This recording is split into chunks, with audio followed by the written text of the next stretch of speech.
Great Britain is associated with symbols such as the Union Jack flag, double-decker buses, and the Big Ben clock tower. The bright red phone box is another example. Built to hold public payphones, these durable, cast-iron structures, with their domed roofs and window-pane doors, have been a familiar part of the British landscape for close to a century.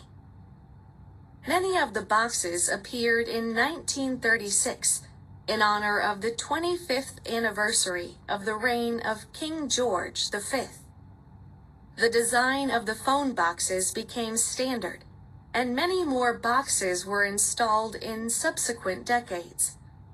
At one point, there were more than 90,000 of these boxes across Great Britain. In recent years, however, as mobile phone use has become the norm, public payphones, and the boxes that house them, are becoming a thing of the past. Nowadays, many of Great Britain's classic phone boxes have become defunct. A few thousand are still used for their original purpose as public phone booths. Others stand discarded and empty. However, some have been transformed into something else entirely, thus getting a new lease on life. Across Great Britain, people have found new uses for old phone boxes. Getting one's hands on a box is the first step in this process. One option is to purchase a decommissioned box.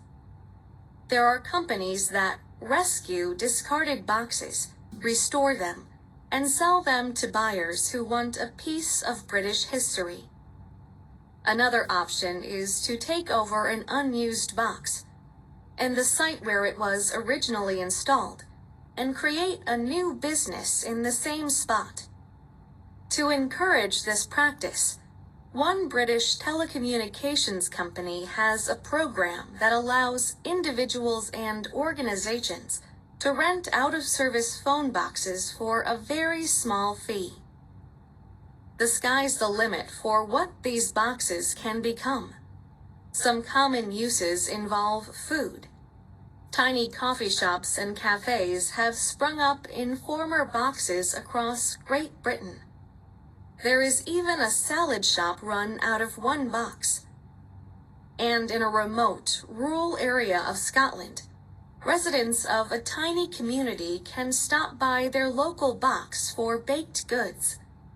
This mini bakery is stocked regularly with freshly made treats, and patrons pay on the honor system. A number of boxes have been converted into mini libraries. One example in a London suburb is open 24 hours a day and tended by neighborhood residents. To keep this facility well stocked, visitors who borrow a book are asked to leave one as well. Phone boxes have been reimagined in other creative ways too, as automatic cash dispensers, beachside shower stalls, stained glass window displays, and history centers.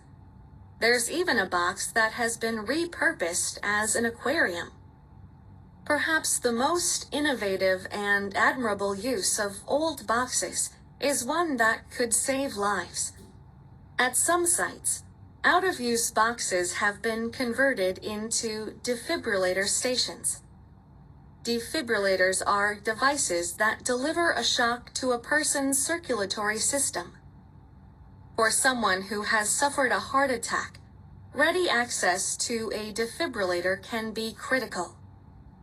Because the boxes are often located in a town or village center and are easily identifiable, they are a smart choice for storing medical equipment where people can access it easily. And in remote areas, where emergency medical care is not nearby, boxes stocked with defibrillators can be especially important. One old box has even been adapted in two helpful ways. It's both a mini library and a defibrillator station. In an ironic twist, some of these old-fashioned boxes have even been put to use to support modern telecommunications.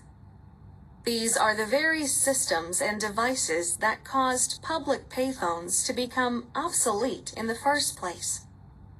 For example, some boxes have been turned into cell phone repair shops.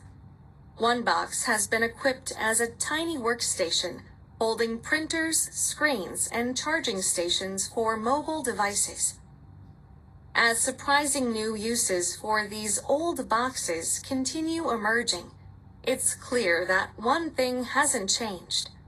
Whatever their purpose, they remain a beloved and important facet of British life.